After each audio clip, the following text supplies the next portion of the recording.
ભરૂચમાં ઉનાળાની શરૂઆતની સાથે જ નર્મદા નદીના જળસ્તરમાં નોંધપાત્ર ઘટાડો નોંધાઈ રહ્યો છે.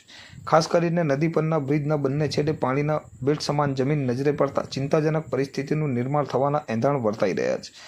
ભરૂચના બંને કાંઠે વહેતી નર્મદા નદીના જળસ્તરમાં ઘટાડો થયો હોવાના દ્રશ્યો સામે આવ્યા છે. જાણવા મળ્યા મુજબ હાલમાં સરદાર સરોવર ડેમમાંથી મર્યાદિત પાણીની આવક છે અને સાથે સાથે ગરમીનો પારો સતત વધતા નર્મદા નદીના પ્રવાહમાં ઘટાડો નોંધાઈ રહ્યો હોવાનું કહેવાય છે. ગરમીની તીવ્રતા વધતા નર્મદા નદી હવે પોતાના અસ્તિત્વ માટે સંઘર્ષ કરતી હોય તેવું ભાસી રહ્યું છે.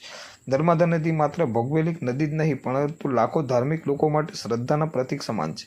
એવી માન્યતા છે કે માં નર્મદાના દર્શન માત્રથી પાપ ધોવાઈ જાય છે, પરંતુ આજે નદી જ પોતાના અસ્તિત્વ માટે ઝઝૂમી રહી છે અને આ બાબત સંપૂર્ણ સમાજ માટે ચિંતાજનક છે. સ્થાનિક લોકોનું કહેવું છે કે જો સમયસર યોગ્ય પગલાં નહીં લેવામાં આવે તો આગામી સમયમાં પાણીની તંગી વધશે તેમજ નર્મદા જેવી પવિત્ર નદી પર નિર્ભર લોકજીવન પર સંકટ ઊભું થઈ શકે છે. નદી બચાવો જીવન બચાવો જેવા સૂત્રો હવે માત્ર અભિયાન સુધી સીમિત રહી ગયા છે, ત્યારે જરૂરી છે કે સરકાર તેમજ સામાન્ય જનતા બંને મળીને નિર્મળ અને નિરંતર નર્મદા નદી વહેતી રહે તે માટે યોગ્ય કામગીરી કરે તેવી માંગ પણ ઉઠવા પામી છે. ઉલ્લેખનીય છે કે ભૂતકાળમાં પણ નર્મદા સરોવર ડેમમાંથી રોટેશન મુજબ પાણી છોડવામાં ન આવતા નદીમાં બેટ જેવા દ્રશ્યો સર્જાયા.